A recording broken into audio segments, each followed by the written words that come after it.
हाम्रा पिछेका एउटा दाइ पनि खुसी भए। मञ्चमा उपस्थित आजका यस सभाका सभापति आदरणीय टीपी चामलिङज्यू, पूर्व विधायक, जीएनएलएफ पार्टी का वरिष्ठ नेता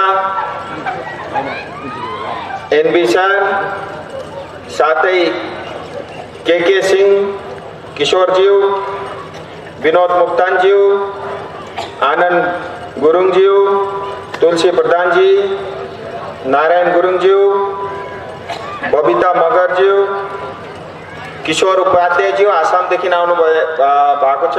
आप वहाँ स्टेटको सेक्रेटरी हुनुहुन्छ भारतीय जनता पार्टी आसामको। अरुण घटानीज्यू अमेरिका एलायंस पार्टी का साथी।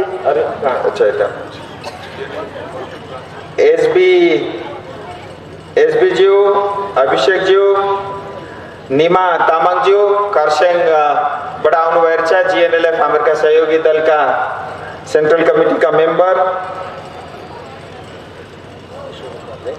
किशोर उपाध्यायज्यू, पारस गुरुङज्यू, दीपक गोलेज्यू, विन्द्याज्यू, सबै उपस्थित मंचमा नमस्कार टक्राउँदै र साथै आज यस कार्यक्रममा हामीहरुका सबैका हामीहरु त जन्ती हौं, हामीहरुका बेहुला आजका र हामीहरुका उम्मेदवार श्री बीपी बजगाईज्यू र साथै यस मंगपू क्षेत्रका पवित्र क्षेत्रका हाम्रा महान कवि विकास गोतामीज्यूको र स्वर्गीय कबीर खड्काज्यूको यो पुण्य भूमिलाई नमस्कार सलाम टक्राउँदै र साथै मेरा सबै प्यारा आमा बुबा, दाजुभाइ, दिदीबहिनी सबैलाई नमस्कार।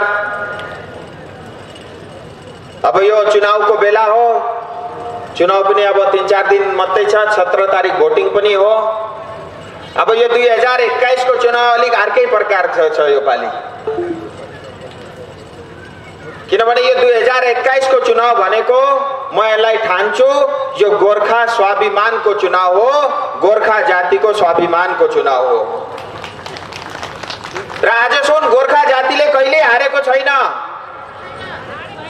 र यो पालि पनि गोर्खा जातिले हार्दैन र 2021 मा भारतीय जनता पार्टी को जीत निश्चित छ, जीत निश्चित छ।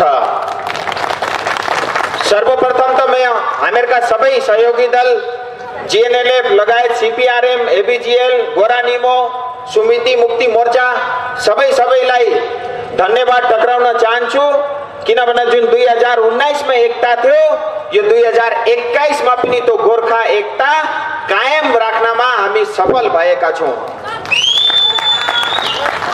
दिदीले ठिकै भन्नु हुँदैछ, सत्यकै जीत हमेशा हुन्छ, पाण्डवको जीत निश्चित छ र दुर्योधन यो पहाडमा यो पालि हारेका हुन्छन्। अब यो पालि हामीहरुको विरोधी दल भनेको हेर्नुस् विमल दाजु होइन, हामीहरुका सिन्टेक्स दाजु अन्य दाजु पनि होइन। हामीहरुको विरोधी दल भनेको ममता दिदी हो र टीएमसी को गोर्खापति को अन्याय र गलत नीति हो। म कहिल्यै पनि ठान्दिन हामीहरुका आफ्नै गोर्खा दाजुभाइ हामीहरुका विरोधी हुन् भनेर। यो पहाडको जनताले आज पनि विरोध गरेको छ भने ममता दिदी को नीति को विरोध गरेको छ। जुन प्रकारको अन्याय र अत्याचार टीएमसी सरकारले हामीहरु गोर्खा जाति माथि गरेको छ त्यसको विरोधमा हामीहरुको यो 2021 को चुनाव हो। त्यही भएर हामीहरु जित्नु पर्छ, हार्नु हुँदैन।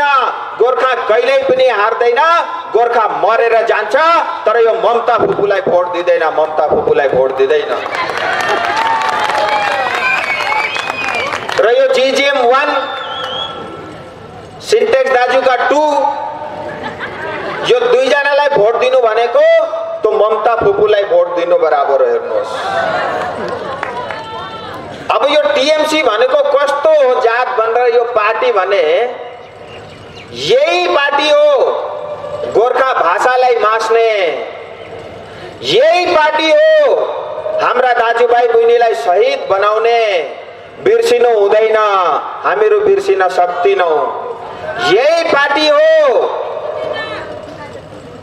हामीलाई विस्थापित बनाउने, यही पार्टी हो हाम्रा घर कुड्की गराउने। र त्यही भएर यो पार्टीलाई हामीले पहाडबाट एउटा पनि भोट दिनु हुँदैन, एउटा पनि भोट दिनु हुँदैन। र यही पार्टीका ए टिम र बी टिम हुन् JGM 1 र JGM 2। आज म छक्क पर्छु, हाम्रा प्यारा जेठा विमल दाजुले ममता दिदीको झण्डा पकाडेर टिएमसी को क्याम्पेनिङ गर्नु हुँदैछ। मलाई बेला बेला अप्ठ्यारो पनि लाग्छ, बेला बेला मनमा यस्तो पनि लाग्छ कि दाजुको आत्मा आज रोएको छैन होला, कि आज शहीदका परिवारका आमा बुबाहरू रोएका छैनन् होला।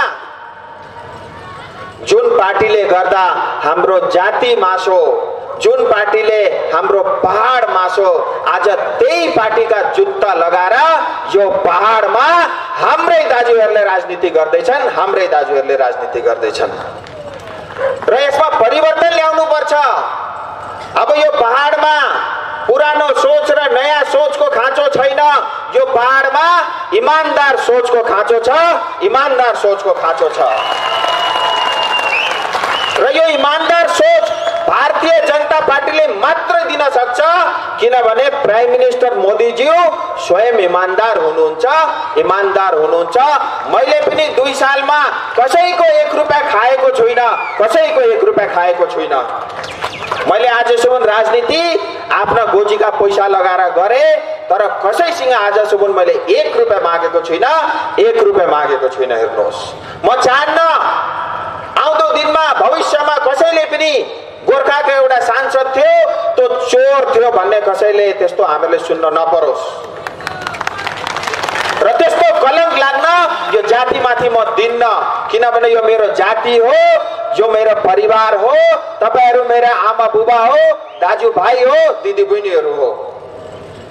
तपाईहरु निश्चिन्त बस्नुहोस्, म नेता मेरै जातिका लागि बन्नेको रहेछु, मलाई अहिले थाहा भयो। हाम्रा दाइहरुले इस्तिफा माग्दैछन्, दिन्न, कसैका बाउले मागे पनि दिन्न। अब म राजनीति गर्छु, 1.5 करोड गोर्खाको राजनीति गर्छु। तपाईहरु जस्तो चोर र पार्टी बचाउने राजनीति होइन, इमानदार र जाति बचाउने राजनीति गर्छु। यहाँ आए धेरै पार्टी जन्मे, धेरै सभासद भए, धेरैले आफ्नो गोजी पनि भरे, ठुला ठुला बिल्डिङ पनि बनाए, धेरै नेताहरू कन्ट्र्याक्टर पनि भए, स्कुल बेची खाए, ठुला ठुला मल र शपिङ कम्प्लेक्स बनाए। तर हाम्रो जाति मासिँदै गयो, गरिब अझै गरिब हुँदै गए। चिया बगानमा मिनिमम वेज छैन, सिन्कोना बगान मासिँदै गयो, सिन्कोना बगानमा मिनिमम वेज छैन, पर्जा पट्टा छैन, केही पनि छैन। पीएम आवास योजना पनि पुग्दैन, घर पुग्ने राम्रो बाटो पनि छैन, घरमा शुद्ध सुरक्षित पिउने जल पनि छैन। यस्तो अवस्था आज हामीहरुकै नेताले गर्दा हो, हामीहरुकै नेताले गर्दा हो। र अब इमानदार नेता चुन्नु पर्छ, इमानदार पार्टी चुन्नु पर्छ, जुन पार्टीले चाहिँ हाम्रो र तपाईहरुको सपना पूरा गर्न सक्छ, हामीहरुका लागि विकास पनि गर्न सक्छ। अब अर्को पार्टी छ अहिले पहाडमा, नारा छ विकास अरे, गोर्खाले त पहिल्यै पोली खाए, अर्का ढुल्दाइले पनि बेची खाए, र मालदाईले भन्दैछन् हामीहरू विकासको राजनीति गर्ने हो। तर यो विकासको राजनीति भन्दा भन्दै सिन्टेक्स उहाँको कहिल्यै पनि भरिएन। होइन, कति लिटरको यो सिन्टेक्स रहेछ, कति मोटो रहेछ हो सिन्टेक्स पनि। हाम्रा जिम्मा दाई विधायक भन्दा पनि अझै मोटो रहेछ क्या यो सिन्टेक्स, कहिल्यै पो भरिएन त। कति फिटा काटे काटे पीएमजीएसवाई का, आरआईडीएफ का, आवास योजना का, तर यो सिन्टेक्स आजसम्म पनि भरिसकेको छैन। हेर्नुहोस्, र कोभिड का समयमा कुनै कति करोड, 3 करोड, 5 करोड, अनअफिसियली 10-15 करोड। म मालदाईलाई सोध्न चाहन्छु, दाजु तपाईले कोभिड का संकट का समयमा टिचरदेखि चन्दा उठाएको, जनतादेखि चन्दा उठाएको, चिया बगानका मालिकहरूसँग चन्दा उठाएका, खोइ ती चन्दाका पैसा कहाँ गए आजसम्म तपाईँले हिसाब दिएको छैन। त्यसको हिसाब तपाईँले जनतालाई दिएको हुनुपर्छ।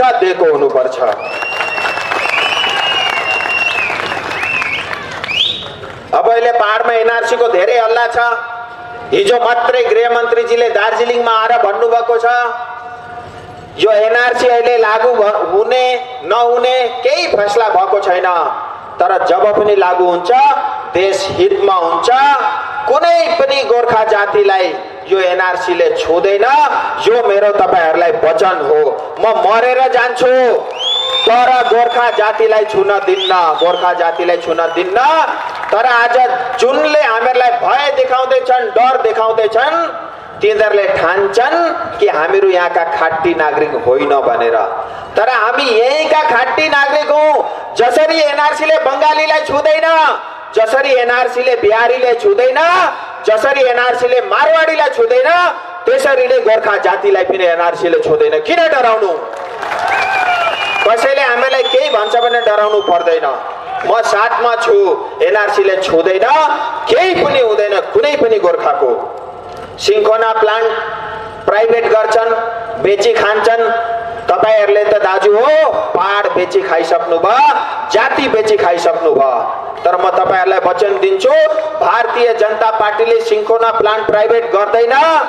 भारत सरकारले चलाउँछ, भव्य रूपमा चलाउँछ र यो वर्ल्डको मेडिसिन हब यो सिन्कोना प्लान्टलाई हामीहरू बनाउने छौं। सिन्कोना प्लान्टलाई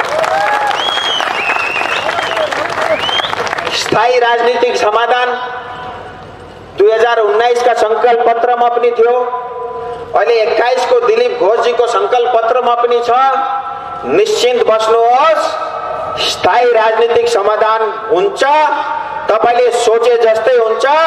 तपाईको सपना पूरा हुन्छ, हामीहरूको सपना पूरा हुन्छ, भारतको संविधानको अन्तर्गत हुन्छ।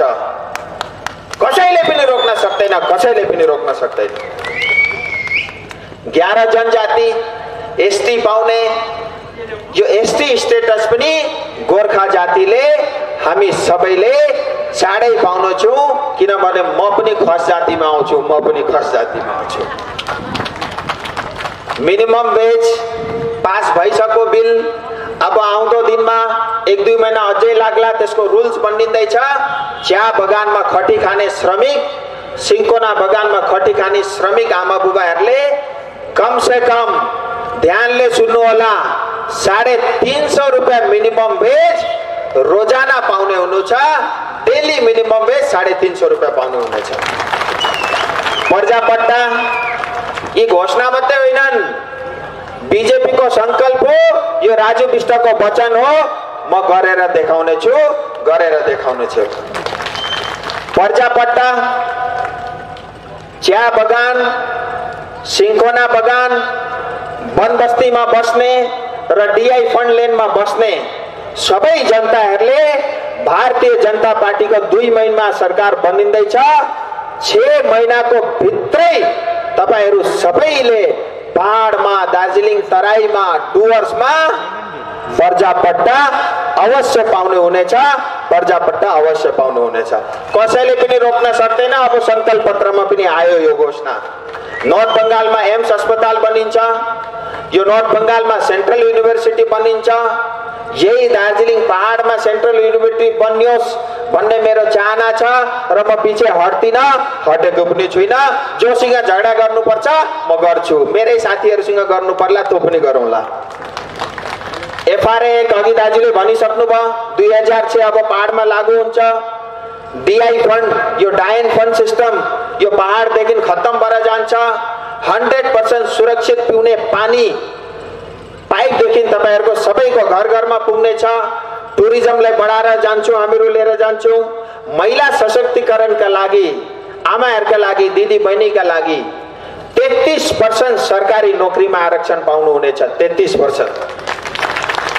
केजी देखि पीजी सम्म हामीका बहिनीहरुले फ्री अफ कस्ट उहाँहरुले पढ्ने सुविधा पनि पाउनु हुनेछ। तर त्यसका साथै 9+3 रिजर्भ महिला बटालियन पनि बनाउँदैछ भारतीय जनता पार्टीको सरकारले। एग्रिकल्चरलाई पनि बढाउने छौं। त्यति मात्रै नभएर यो समस्त पहाडमा 2001 देखि पञ्चायतको चुनाव भएको छैन, त्यसको पनि व्यवस्था चाँडो भन्दा चाँडो भारतीय जनता पार्टीको सरकारले गर्नेछ। र यो जीटीए जस्तो थोत्रे व्यवस्था 2 मईमा लात हानेर हामीहरूले यसलाई भताभुङ्ग पार्नेछौँ, किनभने यो एउटा रोडा हो। हामीहरूको सपना सुबुन कहिल्यै पनि यो जीटीएले पुग्न दिएको छैन। अब यो 2 मईका बादमा यो तुरेर जान्छ, लात्तले हानेर हामीहरू तललाई खाल्टामा हाल्दिनेछौँ र तपाईहरुले चाँडै स्थायी राजनीतिक समाधान पाउनु हुनेछ। मैले अघि पनि भने तपाईको र मेरो सपना एउटै सपना हो। हामीहरूको सपना अवश्य पूरा हुन्छ, अवश्य पूरा हुन्छ। 2 दिन म सँगै थिएँ गृहमन्त्रीजीसँग, 2 दिन, र उहाँले वचन दिनुभएको छ यो गोर्खाले मणिपुरदेखि लिएर उत्तराखण्ड हिमाचल सुमुन जुन दुःख पाएको छ, यो 1.5 करोड गोर्खाले अब न्याय भारत सरकारको तर्फबाट अवश्य पाउनेछ, अवश्य पाउनेछ। र यो समय काल परिस्थिति एकदम मिलेर आएको छ। अहिले हेर्नुहोस्, अब भोट खेर हाल्नु हुँदैन, भोट खेर हाल्नु हुँदैन। मैले अघि पनि भनिसके यो गोर्खा स्वाभिमानको चुनाव हो, तपाईको र हामीहरूको भविष्यको चुनाव हो। ममता दिदीले कहिल्यै पनि गोर्खालाई माया गर्दैन, जहिले पनि गोर्खालाई मास्ने काम आजसम्म यिनीहरूले गरेका छन्। आउँदो दिनमा पनि त्यस्तै प्रकारको राजनीति हुन्छ। हामीहरू एकदम सतर्क बस्नुपर्छ र पहाडमा पनि 3टै सिटमा कमल फुलाको हुनुपर्छ। ल यसरी मुठी गर्नु त, यसरी खोल्नु त, केमा भोट हाल्ने भन्दा यसो गर्नु बस। मुठी पार भनौ, खोल भनौ, यही हो कमल। बुझ्नु भयो? पक्का पक्का बजगाईज्यूलाई जिताउने पक्का। अब मङ्पुको यस क्षेत्रबाट 100% 100मा 100 भोट भारतीय जनता पार्टीका उम्मेदवार बीपी बजगाईज्यूले पाएको हुनुपर्छ, बीपी बजगाईज्यूले पाएको हुनुपर्छ। र हजुरहरुको माझ आएर मलाई धेरै खुसी लाग्यो।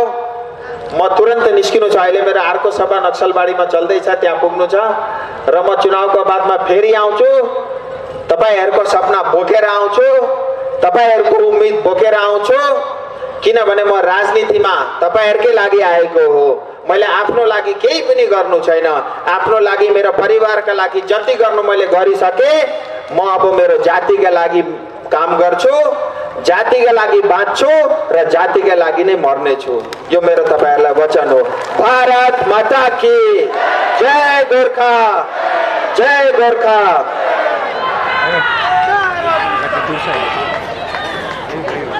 मुली पनि धन्यवाद टक्राउँदछौँ र उहाँलाई फेरि बल दिनु पर्यो र एकपल्ट तपाईहरुले जोशसँग भनिदिनुहोस्, जय श्री राम, जय श्री राम। भारत माता की, भारत माता की, भारत माता की, भारत माता की। धन्यवाद यहाँलाई। अहिले हाम्रा अतिप्रिय सांसद महोदयबाट यहाँले धेरै कुराहरू सुन्नुभयो, धेरै वचनहरू राखेर जानुभएको छ र विश्वास छ तपाईहरुले सबैले उहाँ अनि हाम्रा गृहमन्त्रीज्यूहरूले भन्नुभएको जुन चाहिँ वचन छ त्यसमाथि तपाईहरुले विश्वास गर्नुहुन्छ र हामी कार्यक्रमलाई अघि लानको निम्ति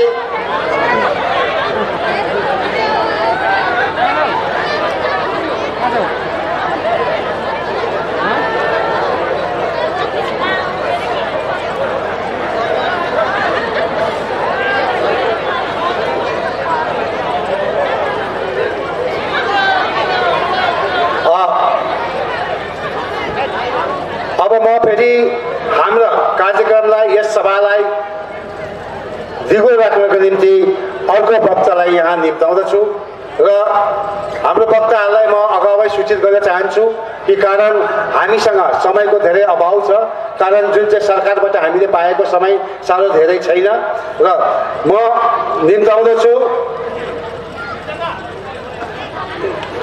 हाम्रा सीपीआरएमबाट हाम्रा नेता महोदय महान त्यसरी नै 1986 को आन्दोलनमा गोर्खाल्यान्डको स्वर्णिम सपना बोकेर लड्दा लड्दै प्राण त्यागेका एकजना वीर कुबीर खड्काज्यूको नाम पनि मैले यहाँ लिनुपर्छ। मङ्पुका आदरणीय सम्पूर्ण साहित्यिकजन, मङ्पु भन्ने बित्तिकै साहित्य बुझ्छौँ, मङ्पु भन्ने बित्तिकै शिक्षा बुझ्छौँ, मङ्पु भन्ने बित्तिकै जीवन रक्षक औषधि बुझ्छौँ। आज जीवन रक्षक औषधि बनाउने यो मङ्पुले पाएको दुःख कष्ट तपाईँ हामीले कल्पना गरिरहेका छौँ। अहिलेको जमाना यो 21औं शताब्दीको आजदेखि उता नयाँ साल फेरि हामी नेपालीहरूको महान दिन भनौँ यसलाई पनि। नेपाली नववर्षको म तपाईहरु सबैलाई हार्दिक शुभेच्छा शुभकामना टक्राउन चाहन्छु। साथसाथै भारतको संविधान बनाउने एकजना महान व्यक्ति डाक्टर बीआर अम्बेडकरको जन्म जयन्ती तपाईहरुलाई यसको पनि म शुभेच्छा दिन चाहन्छु। हामी आज यहाँ हाम्रो 24 खरसाङ विधानसभा क्षेत्रको उम्मेदवार बीपी बजगाईज्यूलाई विजय गराउने संकल्प लिएर यहाँ भेला भएका छौं। आज हामीले संकल्प लिएका छौं, हामी यो पहाडको 3वटा विधानसभा क्षेत्रबाट भाजपाका 3 जना उम्मेदवारलाई विजय गराउँछौं। किन विजय गराउँछौं, किन यसका केही मुद्दाहरू संक्षिप्तमा तपाईहरु समक्षमा म राख्न चाहन्छु। म मङ्पुको सन्दर्भमा बेसी कुरा गर्छु। आज राजनीतिक कुराहरू हामीले धेरै गर्यौं। मङ्पुको सिन्कोना बगान सम्पूर्ण यो पहाडी क्षेत्रमा सिन्कोनाको खेती 1862 देखि सुरु भएले एनआरसी को कुरा गर्छ नि हामीलाई। एनआरसी लगाएर हिँडेर खेदिन्छौं, बीजेपीलाई भोट हाल्यो भने भन्ने हल्ला र्युमर्स फैलाइरहेको छ। झुटो बयानबाजी दिएर हामी गोर्खाहरूमा एउटा विभ्रान्त सृष्टि गराइरहेको छ। उनीहरूले बुझ्नुपर्छ सिन्कोनाको खेती 1862 मा भएको हो, जति बेला ब्रिटिस सरकार थियो। अब 1862 देखि बसोबास गरेको मङ्पुवासीलाई कसले खेद्छ? त्यो भन्दा पछि काँडे तार छिरेर आउनेहरूले भन्नुहोस् न। अब हामीले 1971 सालमा बंगलादेश बनिएको थियो। बंगलादेश बनेपछि बंगलादेशको इन्फ्लक्स भएर सिलगढीमा भएका बंगलादेशीहरूले पहाडमा भएका 1862 मा बनिएको यो सिन्कोना बगानको बासीलाई खेद्छ। झुटो कुराहरू फैलाइँदैछ, सरासर झुटो कुरा फैलाइँदैछ। उनीहरूले आज जवाब दिनुपर्ने हो, हिसाब किताब दिनुपर्ने हो।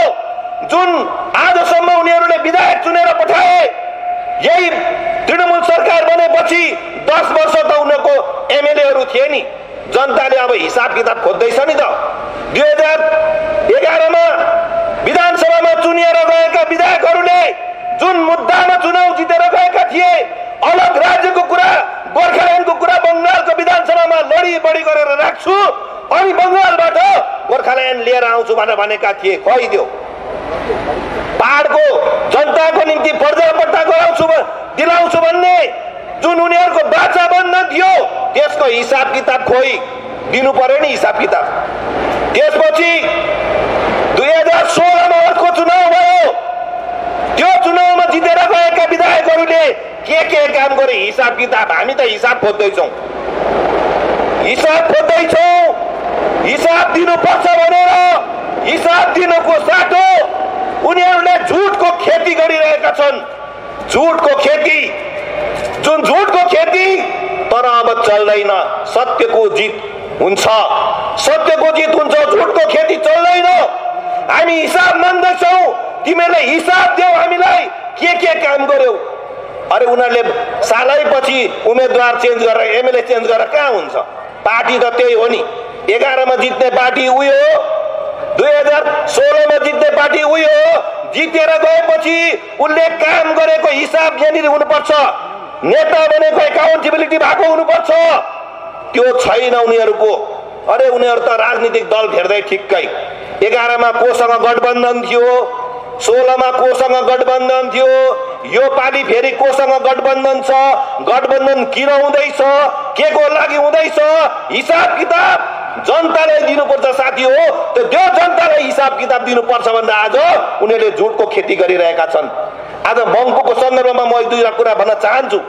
मङ्पुमा सिन्कोना खेती छ, यहाँको मानिसहरू मङ्पुदेखि लिएर जम्मै पहाडको 4 वटा सिन्कोना बगानमा करिबन 6,500 कर्मचारीहरू छन्, मजदुर कर्मचारीहरू।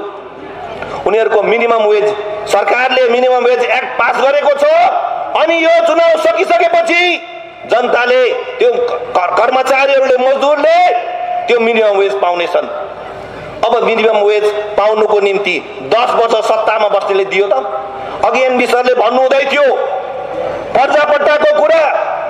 यो सरकार बङ्गाल सरकारले निजो भूमि निजो गृहको स्किममा 5 डेसिमल जमिन, निजो भूमि निजो गृहको स्किममा 5 डेसिमल जमिन मजदुरलाई दिने भयो। मङ्पुको जनताको खालि 5 डेसिमल मात्रै जमिन छ। तपाईँहरूको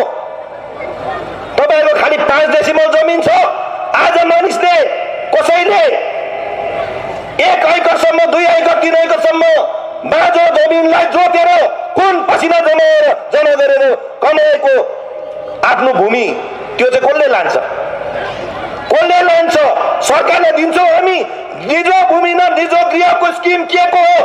अघि सरले भनिहाल्नु भयो यो स्किम सुकुमवासीहरूको निम्ति। हामी सुकुमवासी हो सुकुमवासी हामी। अनि उनीहरूले हामीलाई सुकुमवासीको त्यो टाइटल डिड, जुन टाइटल डिड चाहिँ नट ट्रान्सफरेबल हुन्छ, जसको कुनै मूल्य छैन, हामीले मागेको टाइटल डिड होइन, हामीले मागेको यो सिन्कोनाको जमिन जसमा यहाँको मान्छेले रगत पसिना जमाएर आफ्नो बनाएका छन्, त्यो घर घेरी र आफ्नो कोठेबारीको पर्जापट्टा चाहिँ खतियान पाउनुपर्छ ल्यान्ड रिफर्मको माध्यमद्वारा। ल्यान्ड रिफर्मद्वारा यो ल्यान्ड रिफर्मलाई ट्रान्सफर गरेर हामीलाई खतियान दिएको हुनुपर्छ। हामीलाई टाइटल डिड दिएर हुँदैन, मान्दैनौँ। अनि नयाँ सरकार बङ्गालमा आएपछि यो सरकारको माध्यमले हामी हाम्रो खतियान जमिनको कागजपत्र ढड्डापड्डा लिएर छोडेका हुन्छौँ। आजसम्म नगरेको काम तपाईहरुलाई थाहा छ। यो मैले अघि सुरुमै भने जीवन रक्षक औषधि बनाउने दार्जिलिङ 1835 मा दार्जिलिङ ब्रिटिसले दार्जिलिङलाई सिक्किमबाट लिएको ईस्ट इन्डिया कम्पनीले। सिक्किमबाट के को निम्ति? यो दार्जिलिङ क्षेत्रको हावापानी राम्रो छ, यो क्षेत्रमा उन ब्रिटिसहरूको सैनिकको स्वास्थ्य लाभको निम्ति दार्जिलिङ ब्रिटिसले 1835 मा सिक्किमबाट लिएको स्वास्थ्य लाभको निम्ति 1835 मा लिएको यो दार्जिलिङ आज एउटा सानो स्क्यानिङ गर्नको निम्ति, अल्ट्रासाउन्ड गर्नको निम्ति, सिटी स्क्यान गर्नको निम्ति सिलगढी पुग्नुपर्छ ट्रिटमेन्टका लागि। हेर्नुहोस् त कति दुःखको कुरा। यो दार्जिलिङ त आज मेडिकल हब हुनुपर्ने, यस्तो औषधि उमार्ने हाम्रो ठाउँहरू हुँदाहुँदै यो पहाड र हिमालयमा सञ्जीवनी बुट्टीहरू पाइन्छन्। यो ठाउँमा आज चिकित्साको व्यवस्था छैन, मिनिमम चिकित्साको व्यवस्था पनि छैन। र हामी चाहन्छौँ, हामीले सरकारलाई, भारत सरकारलाई पनि भनेका छौँ मेडिकल हब हुनुपर्छ। यो मेडिकल हब हुन सक्छ। एडुकेसनको क्षेत्रमा एडुकेसनको कुरा, मङ्पुको कुरा म 2-4 दिनदेखि सुन्दैछु। हुन त योभन्दा अघि पनि हामी आयौँ। घोटाला कति हुँदैछ। दार्जिलिङको नाम, दार्जिलिङको शिक्षाको स्तर आजभन्दा अघि ब्रिटिसकै पालामा दार्जिलिङमा पढ्नको निम्ति थाइल्यान्डबाट, हङकङबाट, बर्माबाट, नेपालबाट, भुटानबाट विद्यार्थीहरू आउँदै थिए दार्जिलिङमा पढ्नको निम्ति, शिक्षा हासिल गर्नको निम्ति। स्कुल शिक्षा त्यति उच्च स्तरको थियो। आज हामी उच्च स्तरको शिक्षा लिनुको लागि बेङ्गलोर, कलकत्ता, दिल्ली, मुम्बई जानु पर्दैछ। हाम्रो एडुकेसन कहाँ पुगेको छ? अनि यहाँनिर शिक्षक बन्नको निम्ति क्राइटेरिया के रहेको छ जिटिएले तपाईँलाई थाहा छ? क्राइटेरिया रुलिङ पार्टीको झन्डा बोकेको हुनुपर्छ। एउटा प्राइमेरी टिचर बन्नको निम्ति एउटा प्राइमेरी टिचर बन्नको निम्ति एनसीटी को नर्म्स अनुसार राइट टु एडुकेसन 2009 अनुसार एचएस मा 50% मार्क्स पाएको हुनुपर्छ अनि उनले 2 इयर्स को डीएलएड गरेको हुनुपर्छ। तर सरकारी नियम चाहिँ यो। तर उनीहरूले सरकारी शिक्षक कसरी बनाउँदैछन्? सरकारी शिक्षक बनाउनको निम्ति टीएमसी को झण्डा बोकेको हुनुपर्छ, गोजामुमो 1 र 2 को झण्डा बोकेको हुनुपर्छ। यस्तो व्यवस्थालाई परिवर्तन गर्नु हुने कि नहुने? यिनीहरूलाई अझै राख्नु त हामीले राख्ने त एकदमै राख्नेवाला छैनौं। हाम्रो चिकित्सा शेष चिकित्साको निम्ति मैले अघि भने यस्तो मेडिकल हब हुने पर्नेमा आज ट्रिटमेन्टको निम्ति हाम्रो मान्छे बेंगलोर भ्यालोर मुम्बई जानुपर्छ। यहाँ केही व्यवस्था छैन। विशेष गरेर कुरा गर्नुपर्दा मङ्पुमा एउटा कलेज छैन। सायद 6वटा मङ्पुमा हाई स्कुलहरू छन्। मङ्पुमा हाई स्कुल र एमएसके मिलाएर सायद 6वटा छ। मङ्पुमा एउटा कलेज छैन। कसले बनाउँछ कलेज? हाम्रो योजना के हो? रुरल एरियालाई अर्बनाइज गर्ने, यसलाई शहरीकरण गर्ने। शहरको लोड बढ्यो, दार्जिलिङ शहरको लोड बढ्यो, कालेबुङको लोड बढ्यो। अब त्यो दार्जिलिङमै कालेबुङमै शहर केन्द्रित हुनु होइन। शहरमा मान्छे किन जान्छ भन्नुहोस् त? शिक्षाको निम्ति, स्वास्थ्य चिकित्साको निम्ति अनि रोजगारको निम्ति। यहीँनिर यसको अपर्च्युनिटीहरू रुरल एरियामा गऱ्यो भने मान्छे शहर जानुपर्छ भन्नुहोस् त? यिनीहरू हुन्छ। तर यो व्यवस्था छैन। शिक्षक नियुक्तिमा म यहाँ मङ्पुमा धेरै कुरा सुन्छु, मङ्पुकै भन्दा हुन्छ। शिक्षाको निम्ति शिक्षक नियुक्ति कसरी भएको छ सबै कुरा रिपोर्ट हामीलाई थाहा छ। यहाँनिर शेड्युल ट्राइबको ब्याकलग भ्याकेन्ट पोस्टहरू थुप्रै थियो छ, जसलाई उनीहरूले जेनरलमा कन्भर्ट गरेर जुन स्कुलमा जुन सब्जेक्टको टिचरको भ्याकेन्ट पोस्ट छ त्यसलाई पनि उनीहरूले कन्भर्ट गरेर नेताको आफ्नो मान्छेहरू नियुक्ति गरेको छ कि छैन भन्नुहोस् त? अब यस्तो नेतालाई हामी फेरि राख्छौँ त? यही सवालहरू छन्। त्यसले गर्दा यहाँ भरिएको सम्पूर्ण भ्रष्टाचार भाइ भतिजाको कुरा तपाईले आफूलाई थाहा छ। कुन नेताको घरको परिवारले पायो, गरिबको परिवार छोराछोरीले नोकरी पाउन सकेको छैन। हाम्रो कुरा मङ्पुलाई ब्लक बनाउनु पर्ने। मङ्पुलाई ब्लक। आज मङ्पुको मान्छे ब्लकको सानो काम लिएर आरआर तग्दा जानुपर्छ। मङ्पुमा सायद 3वटा ग्राम पञ्चायत छन्। 3वटा ग्राम पञ्चायत हामीले भन्दैछौँ। दार्जिलिङको 112वटा ग्राम पञ्चायत, पहाडको 112वटा ग्राम पञ्चायतलाई विभाजन गर्नुपर्छ अनि 160वटा ग्राम पञ्चायत बनाउनुपर्छ।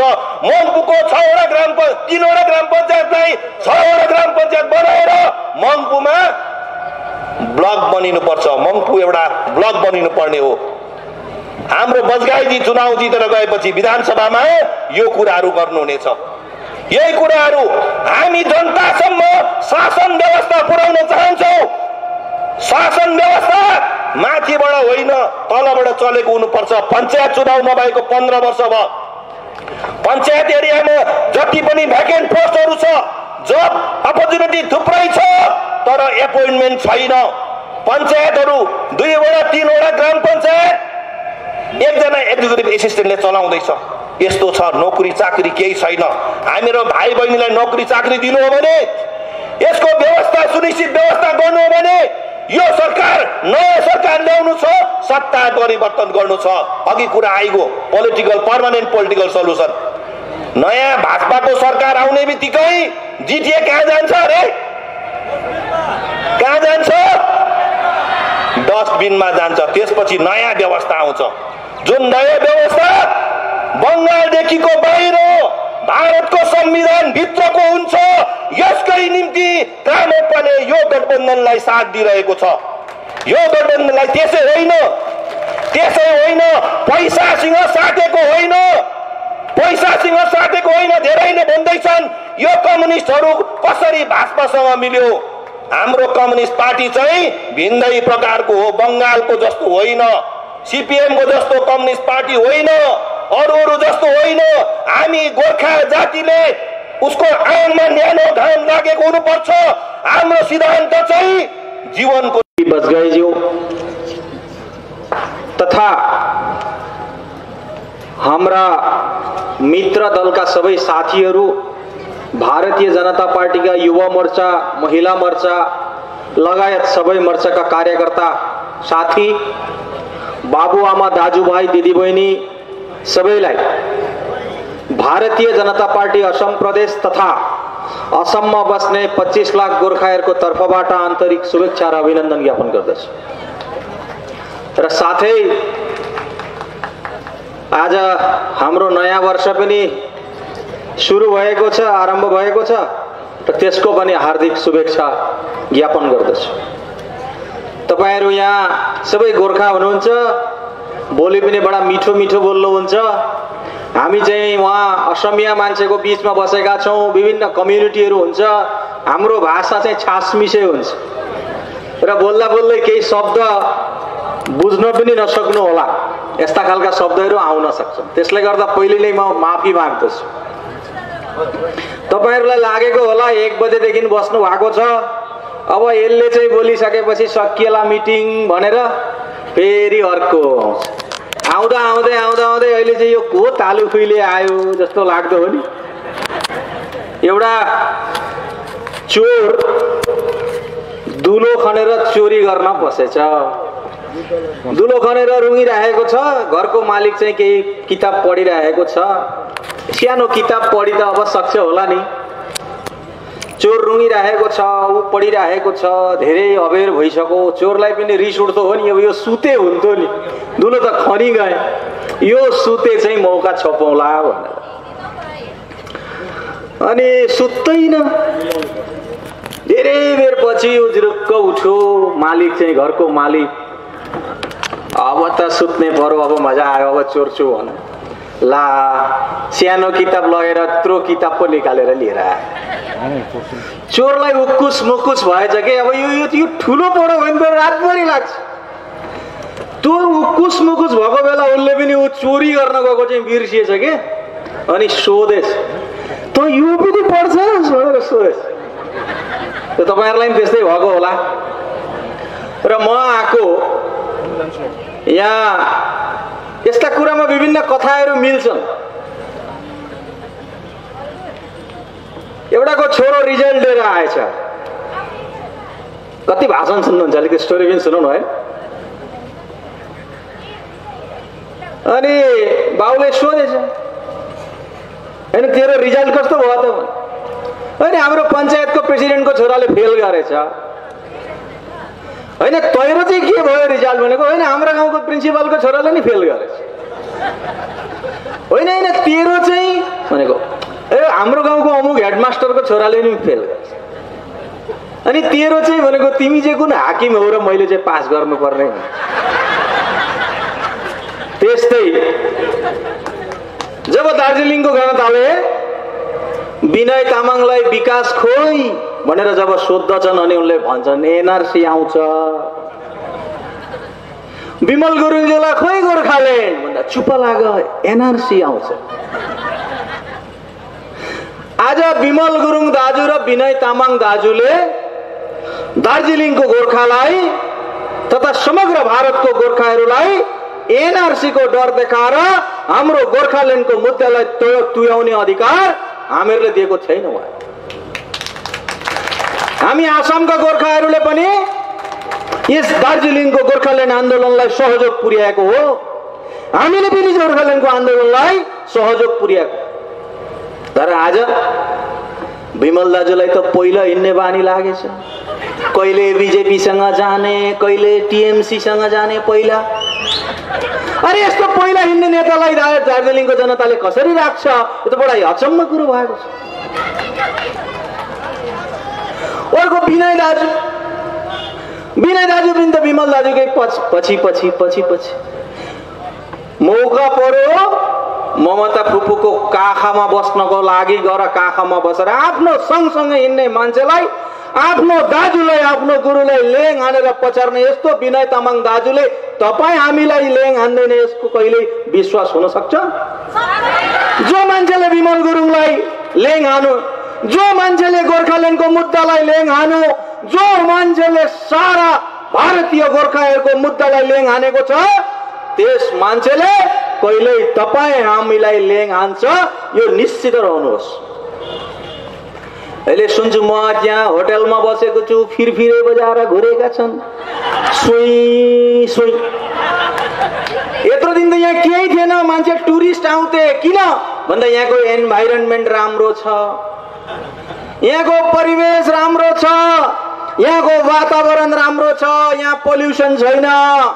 अब यो विनय दाजुले यो पोल्युसनको टोप्लो लिएर आएको छ, यो यो यो फिरफिरे जितो भने यो पोल्युसनले गर्दा यहाँ टुरिस्ट पनि आउन बन्द हुन्छ साथीभाइ हो, टुरिस्ट पनि आउन बन्द हुन्छ।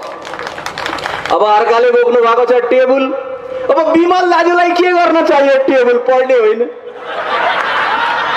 अब विमल दाजुलाई के गर्न चाहिन्छ टेबलले भन्नुहोस् त? पढ्छ त विमल दाजुले? पढ्दैन। बुढाबुढीको मिलाएर पनि टेबलमा पढ्ने छैन योग्यता। र यिनी दुईवटा नेतृत्वलाई, यी दुईजना नेताहरूलाई यसपालि हामी भारतीय गोर्खाहरूको जुन सपोर्ट छ त्यस सपोर्टले दार्जिलिङको गोर्खाहरूले यसपालि उहाँहरूलाई देखाउनु पर्छ कि यस्तो नेतालाई गोर्खाहरूले मान्दैन भनेर देखाउनु पर्छ। यो दायित्व तपाईहरुको। आज एनआरसी को डर देखाउँदैछ। आसाममा 22-25 लाख गोर्खाहरू छन्। यत्रो वर्ष हामीहरू वहाँ गोर्खा चाहिँ यो नेपालबाट आएको, यो चाहिँ मेची तरेर आएको भनेर हामीहरू बस्नु परेको थियो। एनआरसी भयो, 22-25 लाख गोर्खामा 20-25 हजार मान्छेको नाम अझै आएको छैन। 20-25 हजार छोडेर अरू 22-25 लाख त भारतीय भयो नि। अब त हामीहरूलाई विदेशीको छाप छैन नि। हामी त तपाईहरु भन्दा पनि अगाडि भारतीय भइसक्यौं। तपाईहरु त अझै पर्खिराख्नु भएको छ। हामी असममा बस्ने गोर्खाहरूले एनआरसीमा हामी एनआरसी पास भयौं, हामी निक्ल्यौं। हाम्रा 20-25 हजार मान्छे छन्। मेरी दिदीको पनि नाम आएको छैन। त मेरो आयो भने दिदीको आउँछ त? नआउने के कुरो छ? आसामको एनआरसी प्योरली सुप्रिम कोर्टको सुपरभिजनमा भएको छ। सरकारको त्यहाँ केही पनि छैन। सरकार हुन्थ्यो भने त हामी अस्ति पसिसकेका हुन्थ्यौं। त आसामको गोर्खाहरू 20-25 लाखमा 25 हजार मात्रै छोडिन्छ भने तपाईहरु यहाँको के भूमिपुत्र होइन त? तपाईहरु भूमिपुत्र होइन त यहाँ? आज विमल गुरुङले भन्न सक्नु पर्थ्यो, विनय तामाङज्यूले भन्न सक्नु पर्थ्यो यहाँ एनआरसी लागू हुनुपर्छ। अरु दार्जिलिङको गोर्खाहरूले एउटा पनि डकुमेन्ट देखाउँदैन, सबै गोर्खाहरूको नाम स्वतः बस्नुपर्छ भन्ने अडान लिनु पर्थ्यो। आज भारतीय जनता पार्टीको म असम प्रदेशको स्टेट सेक्रेटरी हिसाबले म जान्दछु, दार्जिलिङको गोर्खाहरूले डकुमेन्ट देखाउनु पर्दैन। तपाईहरु त यहाँ भूमिपुत्र हो। त्यसै कारणले त पर्मानेन्ट पोलिटिकल सोलुसनको कुरा हुँदैछ नि त। त्यसकारण तपाईहरु यहाँको ओरिजिनल इनहेबिटेन्ट हो।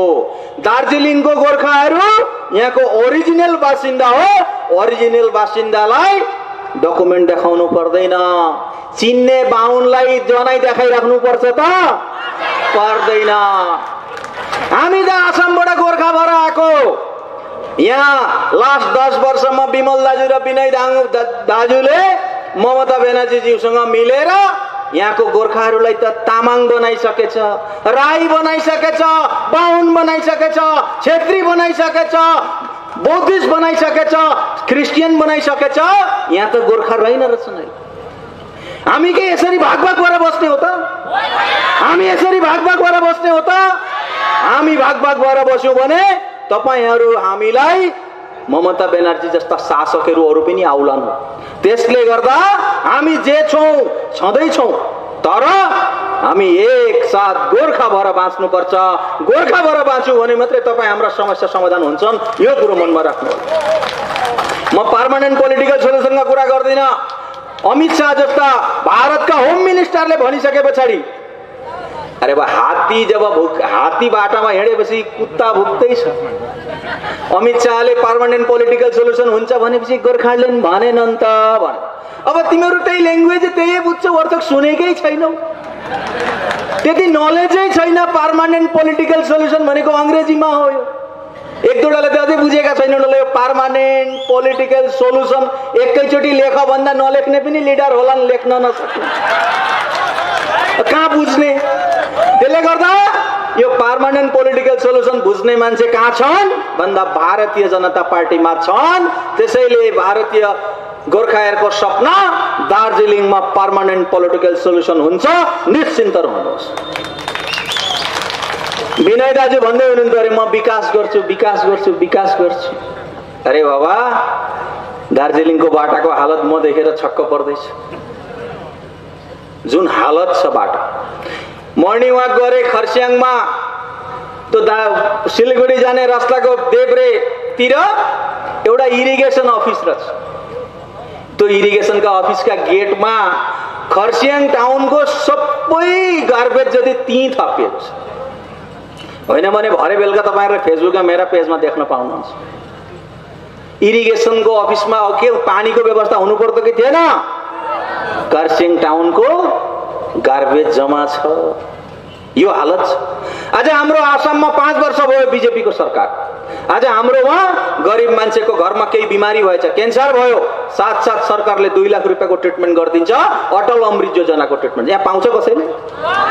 10 वर्ष भयो त ममताको सरकार, यहाँ पाउँदैन। गाई बेच्नु पर्यो, बाख्रो बेच्नु पर्यो, माइतीले दिएका गहना बेच्नु पर्यो, यहाँका मान्छेले अमेरिकातिर पर्दैन। अमेरिकातिर बगानका जो बगानमा काम गर्ने मान्छेहरूलाई हाम्रो वेज डेली वेज 350 गरेर डिक्लेयर भएको छ, 250 गरेर त अहिले भेटिरहेको छ। यहाँ छैन।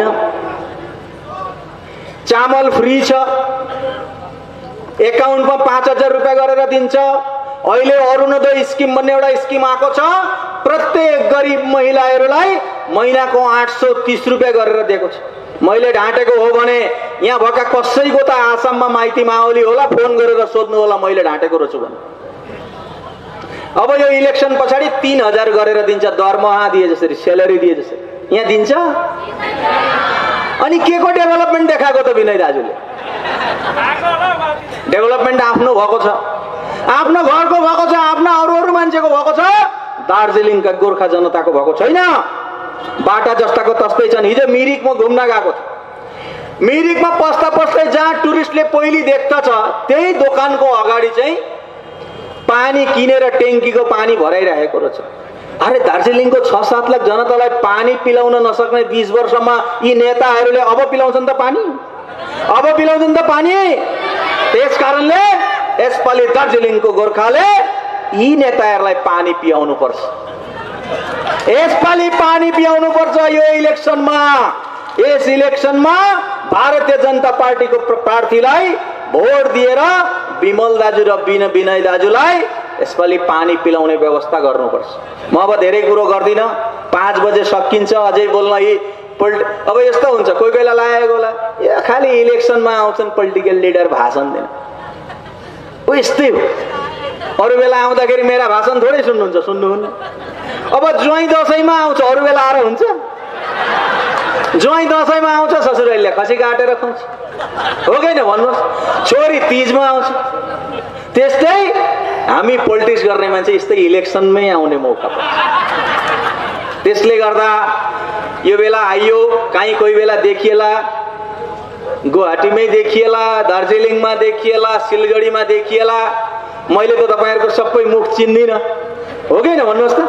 अब काहीँ देख्नु होला यो तालु खुइलेलाई त उहाँ मिटिङमा त निकै भाषण दिन्थ्यो, अहिले त देख्दा पनि चिनेन भन्नु होला।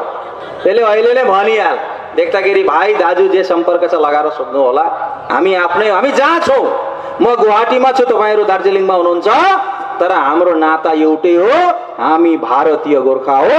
यो नाताले हामीलाई एक बनाउँछ। यिनै कुराका साथ सारा आसामका 25 लाख गोर्खाहरूको शुभेच्छा तपाईँहरूलाई दिँदै आउने जुन चुनाव 17 तारिकको चुनावमा भारतीय जनता पार्टीको चिन्हमा भोट दिने त तपाईँहरूले दिनुहुन्छ, नभए त डर लागेर आउनु हुने थिएन।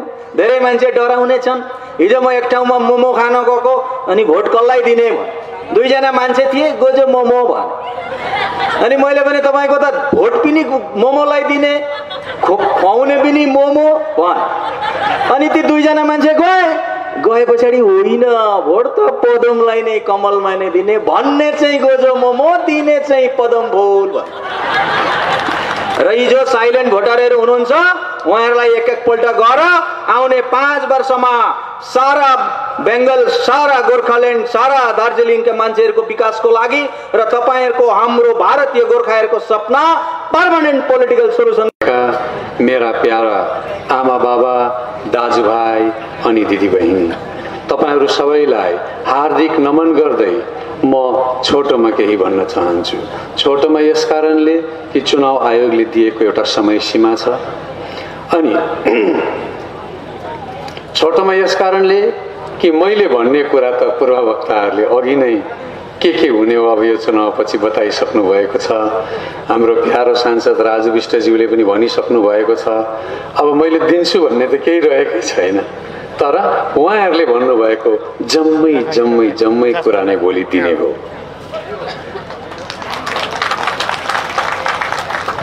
म मेरो वक्तव्य सुरु गर्न अघि आज एउटा खुसी व्यक्त गर्न चाहन्छु। खरसाङ टाउन कमिटीका गोजमुमो विमल खेमाका श्री सोनाम लामाज्यूले यहाँ मञ्चमा आएर भारतीय जनता पार्टीको झण्डा पक्रिनुभयो। मलाई खुसी लाग्यो अनि म आशा गर्छु अब हाम्रो हातमा केवल 2 दिन छ। दाजु विमल दाजु अँध्यारो दिशातिर जाँदैछ, उसँग झुण्ड लागेर गइरहेका साथीहरूले पनि सोनाम लामाले जस्तै निर्णय लिएर यो 2 दिनभित्रमा यता फर्किदिउन्, उज्यालोतिर फर्किदिउन्। म उहाँहरूलाई आग्रह गर्न चाहन्छु यहाँबाट।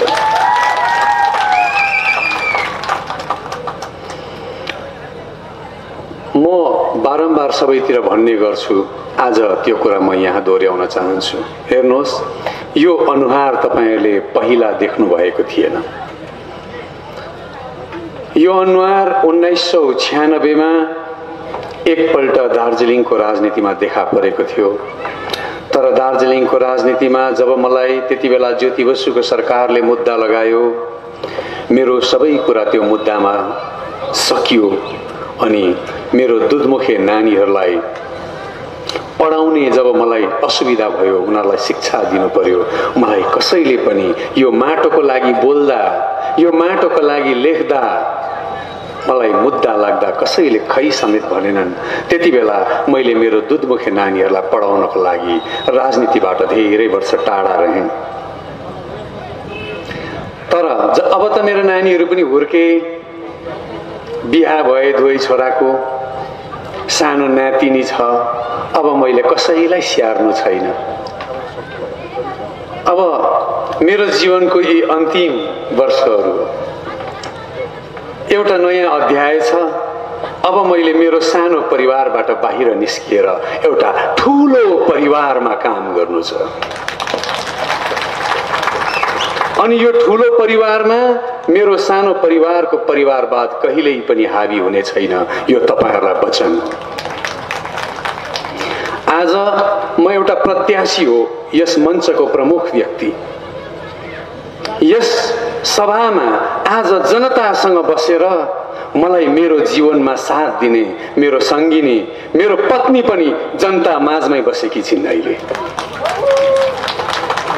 उनी मञ्चमा आउन चाहदिनन् पनि, किनभने उनी जनता नै भएर रहन चाहन्छन्। मलाई मेरो सुख दुःखमा त उनले अहिलेसम्म साथ दिइन् अनि उनले मलाई वचन दिएकी छिन्। अब जनताको ठूलो परिवारमा पनि उहाँले मलाई साथ दिइरहने छिन्। Thank you Indra. वास्तवमा म जस्तो मान्छे, म एउटा साहित्यकार मान्छे, कविता लेख्ने एउटा भावुक मान्छे, संगीत मन पराउने, एकान्त मन पराउने मान्छे, आज म जस्तो मान्छे राजनीतिमा आउनुहुन्थेन। राजनीतिलाई राम्रो दृष्टिले हेरिँदैन अहिले। वास्तवमा राजनीति सबैभन्दा राम्रो चिज हो, तर नराम्रो मान्छेहरूको अधिक प्रवेशले राजनीति प्रदूषित भएको छ र हामी जस्तो मान्छे राजनीतिमा आउँदा हामीलाई पनि शङ्काकै आँखाले हेरिन्छ, हामीलाई पनि अरू जस्तै अनुहार भनेर चिनिन्छ।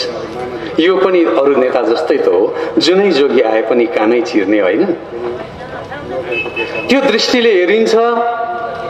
नआउनु पर्ने म जस्तो मान्छे राजनीतिमा, तर जब हामीले देख्यौँ यो हाम्रो समाज, यो गोर्खा समाज खण्डित भएको छ, टुक्रा टुक्रा भएको छ, च्यातिएको छ, हाम्रो साहित्य मरेर गयो, हाम्रो भाषा मास्दैछ अरूले, हाम्रो संस्कार संस्कृति सबै नष्ट भएर गयो, हाम्रो ससाना छोराछोरीहरूले हामीलाई हाम्रो जातिलाई नै चिन्न छोडिसके, आफूभन्दा ठुलाहरूलाई आदर गर्न छोडिसके, युवा भाइहरू पथभ्रष्ट भएर हिँड्न थालिसके। यस्तो स्थितिमा यो समाजलाई बचाउन कोही न कसैले त कहीँ न कहीँबाट जमर्को गर्नै पर्छ।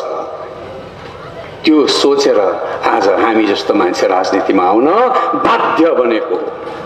हेर्नुहोस्, त्यो बाध्यताले आज म तपाईहरूको अघि उभिएको छु अनि म वचन दिन्छु, म अब मेरो यो जुन जीवन छ, यो मेरो जीवन केवल मेरो परिवारको निम्ति होइन, मेरो जातिको निम्ति समर्पित छ। हामी राजनीतिमा केवल सत्ता परिवर्तनको निम्ति मात्रै आएको होइन, केवल कुर्सी परिवर्तनको निम्ति मात्रै आएको होइन। ममता ब्यानर्जीलाई भोलि कुर्सीबाट फ्याँकेर अर्को कसैलाई राख्दैमा हाम्रो राजनीतिको लक्ष्य टुङ्गिँदैन।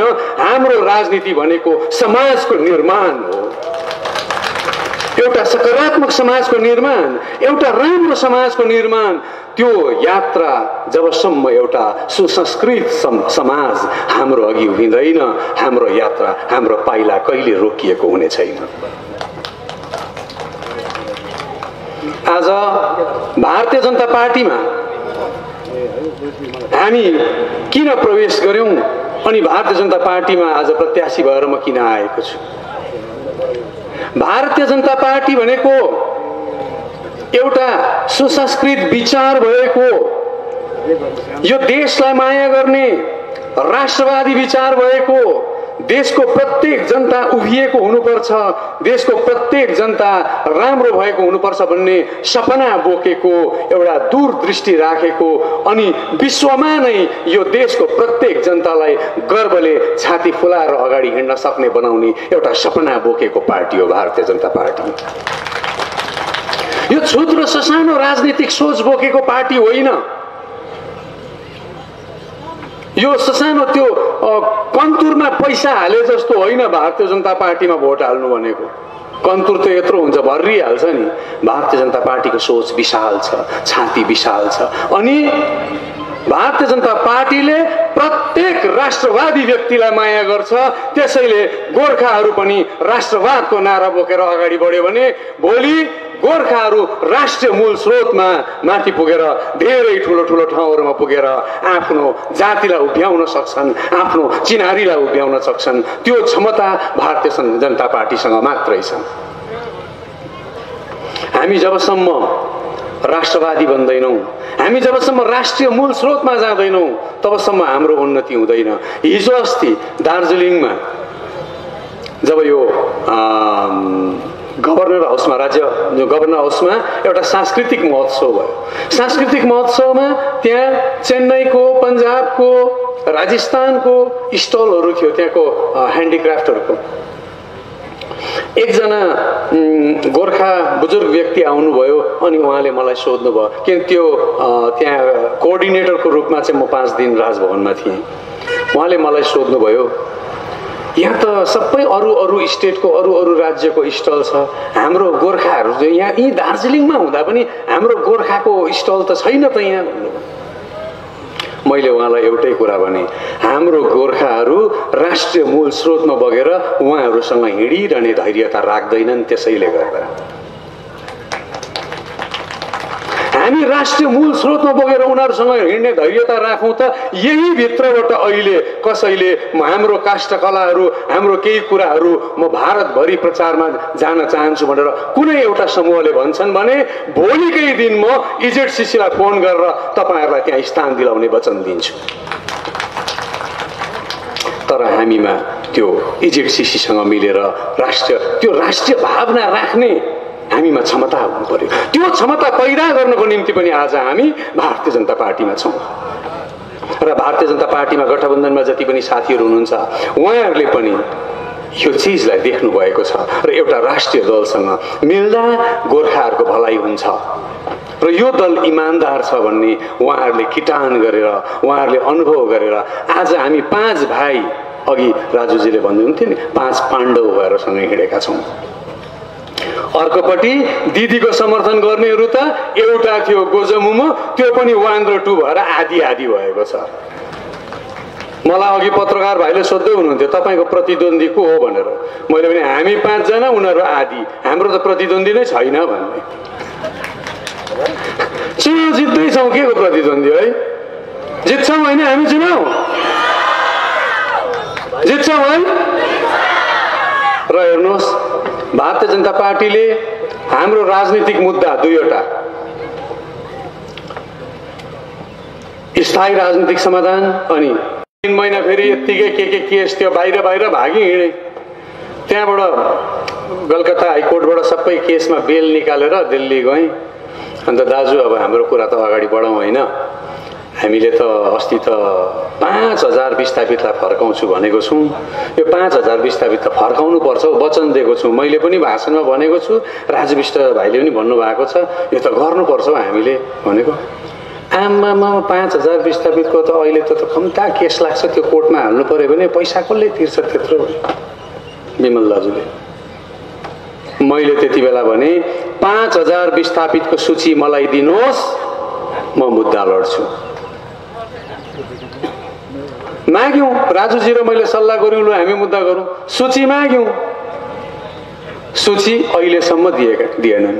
बरु ममता ब्यानर्जीसँग गएर मिले हामीलाई मुद्दा लड्ने विस्थापितको सूची दिएनन्। भरे कुरा बुद्ध त जम्मै त 5000 जना त थिएन रहेछन् है।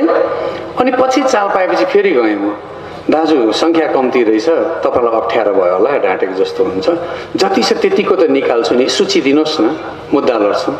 होइन त्यसो गर्नु हुँदैन, त्यसो तपाईँ लड्नुहोस् न त भन्दा फेरि पैसा के ल नि त म उपलब्ध गराउँछु, मेरो केही राम्रा ठुला चिनाजना साथीहरूलाई भनेर दाजुलाई मैले मुद्दा लड्ने राशि पनि लगेर दिल्लीमा दिएको। तर विस्थापितमाथि मुद्दा दायर भएन, झुटो बोलियो, ढाँटियो। यदि मैले झुटो बोलेको हो भने म आज पनि भन्दैछु विमल दाजु, मैले रिजाइन गर्दा लेखेको त्यो रिजाइन लेटर तपाईँले जनतामा सार्वजनिक गर्नुहोस् यदि तपाईँकोमा क्षमता छ भने।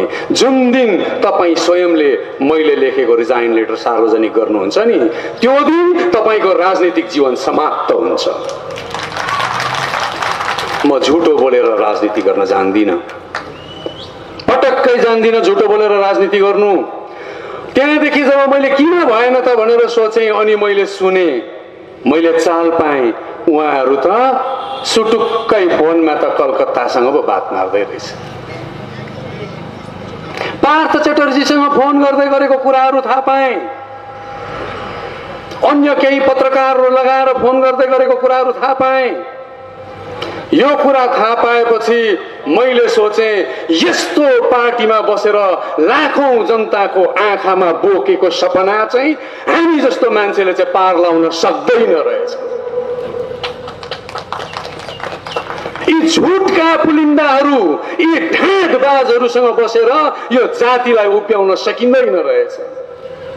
यिनीहरू त बाहिर हामीलाई एउटा कुरा देखाएर भित्रबाट त हामीलाई नै हाम्रै गला, जातिकै गला रेट्दै रहेछन्।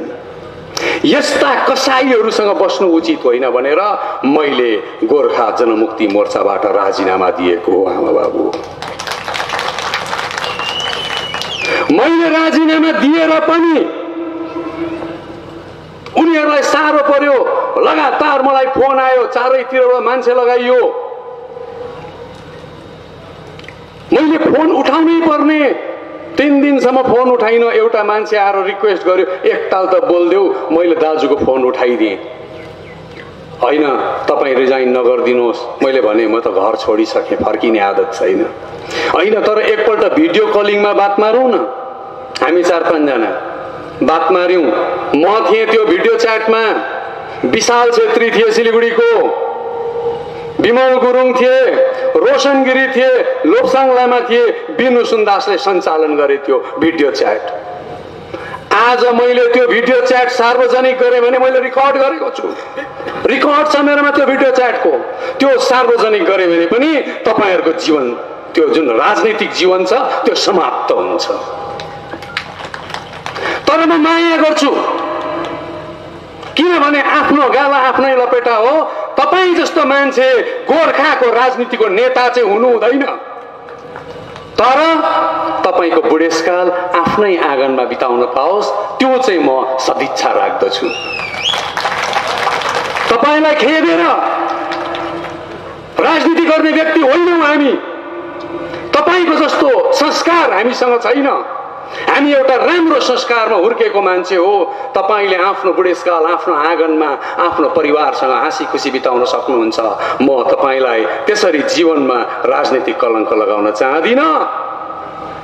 तर आज म जनताको अगाडि यी कुराहरू भन्दैछु।